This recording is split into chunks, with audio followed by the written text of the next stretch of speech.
por protestar contra el Estado, la condenó el Estado. No fue una venganza, no fue una retaliación, es la consecuencia de vulnerar la ley penal, puro y duro. Se duelen muchos penalistas de que la sentencia fue excesiva, fue invasiva, transgredió derechos fundamentales, garantías constitucionales, lo que realmente, contrario a ello, pienso yo que no. Yo pienso que el Estado, en ejercicio de las funciones de la Fiscalía y de quien administra justicia, jueces corporados y jueces unitarios, obraron conforme a derecho. Es una cuestión de política criminal, es una cuestión de derecho. Entre otras, la negación de los subrogados penales, tanto en segunda instancia como el trámite que se surte en razón y por virtud al principio de la doble instancia, es decir, la impugnación especial que fue promovida contra la sentencia de segunda, es decir, la Sala de Decisión Penal del Tribunal Superior del Distrito Judicial de Bogotá, cuando incluyen los 3 delitos, pues que en principio había aceptado EPAColombia, a mi modo de ver y con respeto de decirlo, por falta de previsión o improvisación o planificación de la defensa profesional. Que sobre ese punto hablaré más adelante, pero ¿de qué se duelen la mayoría de los abogados penalistas? De que fue muy severa la sanción, y pienso que el problema no es de la Fiscalía, el problema no es del juez, el problema es de la legislación colombiana tal y como está ahorita. Son 3 delitos que concursan todos entre ellos de manera heterogénea. Unos concurren de manera correlativa, simultánea y conjunta entre ellos: daño en bien ajeno agravado, perturbación en el servicio de transporte público colectivo y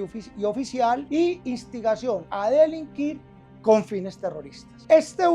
Por este último es que se desató el problema, porque hay una prohibición expresa del artículo 68A del Código Penal. A ello sumado que los factores objetivos tampoco le dan para que le den a esta persona un beneficio o un subrogado. Definitivamente no. Pensar lo contrario de manera tosuda sería tanto como invitar a los cuerpos colegiados, tanto del tribunal como de la corte, a que prevariquen, lo que sería insólito e inaceptable. Entonces, las sentencias son conforme a derecho. Dure lex, sed lex, dice el adagio jurídico en latín. La ley es dura, pero es ley. Y no con base en lo que otros colegas dicen, a quienes respeto mucho, es que esa persona se arrepintió, es que esa persona indemnizó, esa persona retribuyó, esa persona no. El derecho penal es de acto. Las personas se les juzgan por lo que hacen. Hay arrepentimientos y actos de contrición. Uno quisiera reivindicarse, pero si todo aquel que comete un delito dice: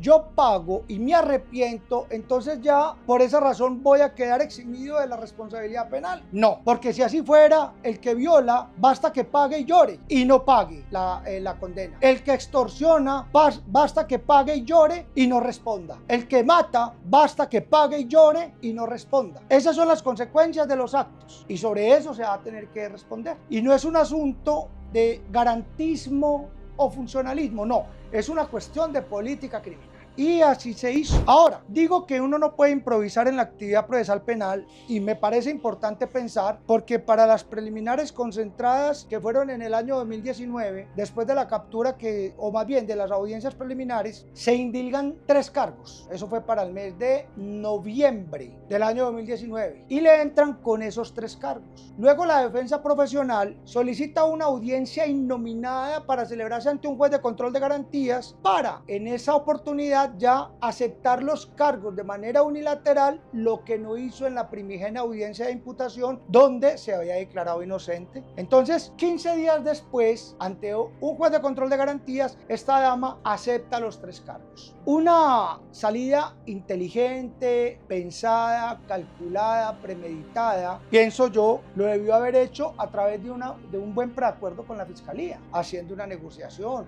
un ajuste de legalidad, buscar otras alternativas, tratar de eliminar o suprimir alguno de los cargos, pues ya teníamos 3 delitos y uno de ellos venía agravado, o sea que tenía 4 cargos. Y recordemos que los cargos son tipos penales bases, es decir, delitos, agravantes genéricos o específicos y calificantes. Y es sobre eso sobre lo que se negocia. Era de ir a haber negociado uno de estos cargos o buscar un ajuste de legalidad suprimiendo alguno de estos delitos, sea por vía de preclusión o en fin, para buscar que se pudiera lograr cuando se llegara a la sentencia condenatoria alguno de los subrogados, o bien suspensión de la ejecución de la pena, o lograr de pronto una prisión domiciliaria. Pero de manera apresurada y desesperada acepta los 3 cargos de un tajo, lo que me parece un mal proceder. A mi modo de ver, muy respetuosamente, todos tienen formas diferentes de trabajar. Entonces, ese paso o esa salida en falso es lo que tiene hoy en día